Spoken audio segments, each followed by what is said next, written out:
And I just wanted to share with you kind of a draft analysis, if you will. And we're going to be working on this further as we go along. But where are we at right now in terms of thinking about this issue? So we are concerned about food security. We're concerned that there's a food safety net that exists and that everybody who's eligible for that can access it. But at the same time, we're concerned that a just and sustainable food system ensures convenient access to healthy food and that fewer and fewer people need to access a safety net. And I think that's a really critical and powerful vision for us to aspire to in this project, that we're not just about more and bigger of programs that exist. We want to see really achieving this outcome in a way that fosters independence and a stronger and self-sufficient community. So we've been thinking about food as a human right and thinking about the role of public policy and the inadequacy of charity in securing that right. So let's go to the first challenge. So we need to figure out how to translate research into real positive change, because this is mostly a planning and assessment project. So how do we link our assessment work with the goal of a hunger-free community? The second one. We need to figure out how to develop a shared analysis of the root causes of hunger. We need to shape how people think about food, whether they're producers, distributors, eaters, policymakers, or the people who influence them. We need to create a space for considering how we can deploy existing energy and resources, for example, in emergency food, toward providing food for all. We need to craft messages that resonate with different kinds of stakeholders that have a role in improving our food system. We need to figure out how to generate buy-in of decision makers for proposed changes. We need to be aware of the political sensitivity of these issues and how people might respond to that. We need to build relationships and strategic alliances with food system service providers. We need to develop collective community solutions and a shared action plan. We need to make people aware of how to access resources to become food secure. And then on the practical front, we need to get volunteers interested in administering surveys and people interested in participating in surveys, focus groups, community forums, etc. So that was our set of challenges, and basically we want to spend the rest of our time together till 11 o'clock in a dialogue. We have put 4 questions together. I think the third one is how we can respond to the project's challenges. I hope everything you've heard today has got your juices flowing, so we'll kind of frame the dialogue with these questions that we have, but feel free to slip in key strategies and unlikely success stories of communities that have achieved significant impact. One of the challenges of building bridges has been finding models. And there's one model I'm going to share with you at the very end today, but what models do we have to look for? Or how do we ourselves have a sense of hope about what we can achieve in our community when a lot of us have been working really hard for a long time to try to make a difference, and it just seems really hard to achieve that? How do we believe that we can make a difference in this issue in our community? Any reactions to that question or other thoughts or comments that have come up for you? Well, I mean, like youth programs like the Green Teams seem to have been a fairly successful model for community engagement. In that you had youth actually participating in urban farming on reclaimed spaces, as well as sort of art projects. Their parents inevitably became involved. I remember one young woman in Beacon who decided to raise a chicken at her house there. And I mean, it sort of had a dual purpose as to, I say had because I don't believe the Green Teams operate in Poughkeepsie anymore. I know that the Beacon group is still around. Had a dual purpose in both teaching about nutrition, sustainable agriculture, urban agriculture, but also had a sort of community engagement element to it that allowed it to at least the message of it to spread. That was an unlikely success, or perhaps a likely success if they actually look at what it did.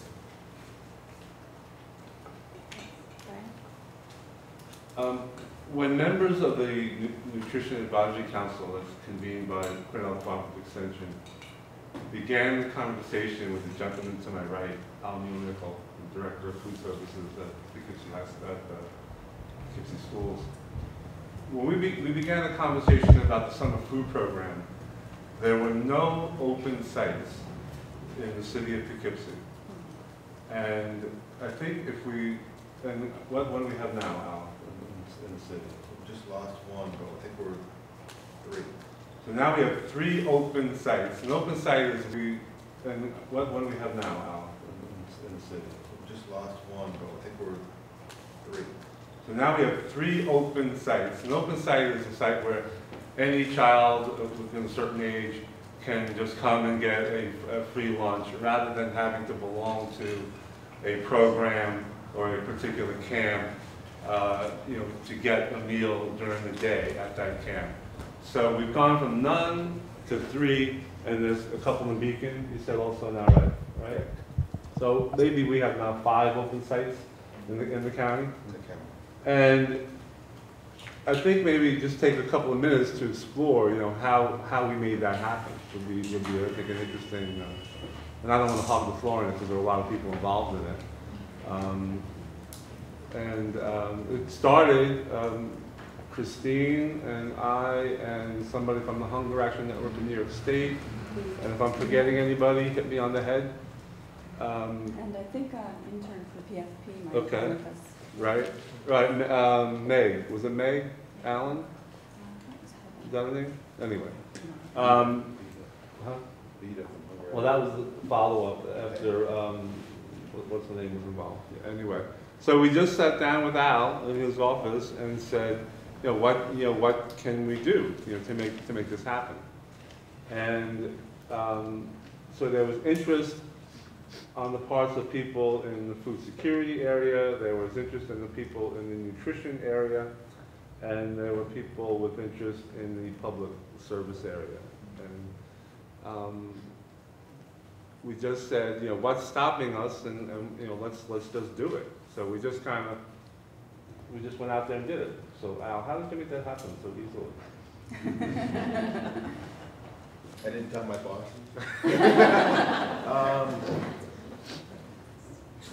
I've worked in other low-income areas, and I know the need is there, and it just made sense.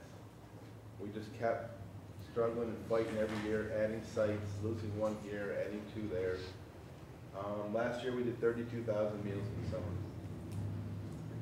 And from 0 to 32 in 3 years, we're okay. Yeah, we're looking for more. We know there's needs out there not getting served. If I feed 30,000 children every day at school, we're only feeding 1,000 a day in the summer. So we're still looking to find out where they are. I think that one of the parts of that success was that many times when people want to change something, for example, the childhood obesity epidemic, oftentimes it becomes an antagonistic sort of situation where people look for somebody to blame. And often, unfortunately, it's the school food service directors and the school lunch program that get a lot of negative, directed negativity. We felt that and we continue to feel, especially at the Nutrition Advisory Committee, that it's always best to make friends with people rather than antagonize them. And I came from a food service background, so I understood a lot of what the limitations are and the challenges are in the food service environment in the school districts. And we just kept hammering away. I know Ozzy did as well. We've been on a number of school wellness committees. Just keep hammering away at how important the food service department is in a school district, and to make them your friend, see them, respect the challenges they're under. And Al, it couldn't have been a better friend to our community because, for example, not only did he help us meet the challenge when we originally started with summer feeding program, what was the percentage in Dutchess County? Only 7% of the kids who are eligible for summer feeding were receiving it. 7% of the children who could get a free meal during the summer, who would often otherwise go without a meal, were receiving it. And just that awareness came in. But Al even is willing to, from Poughkeepsie School District, take meals down to a Beacon site and let that be an open site. And it has a lot to do with motivation and support, but he as an individual also had that sort of innate motivation to do something about a situation, and we would have completely ignored that resource. I do want to comment on the blame game issue, is that if you go back to that silo slide that I used, is that what has perpetuated that silo, the way that we've organized our work in that way for so long, is it reinforces blame. It makes blame a powerful tool. If you can blame somebody, then you're not accountable. So in many ways, what we have to do is we're trying to figure out how do we get to the outcomes is do exactly what you were talking about, is how do we move the blame out of it? Because I'll tell you, I've been in now well over 120 communities working on issues across the gamut, and I have never found a malicious person that sits somewhere and says, how can I make sure that children don't get hungry? Or how can I make sure that nobody is able to read at the 3rd grade? And so you've got to say that if that isn't happening, let's not find blame, let's find how do we get to the solution. The other thing, just to pull that example a little bit further out, is I think, Al, when you start thinking about the question that you raised right at the very end, is that how do we get all of the children? That then becomes a much more focused kind of conversation. Because the first conversation, I'm not in any way denigrating it, but the first conversation is how do we do the activities? But the second conversation is a conversation that it can engage the broader community. The community at large, their eyes are going to roll in the back of their heads when you talk about we have to get these many locations and that type of thing.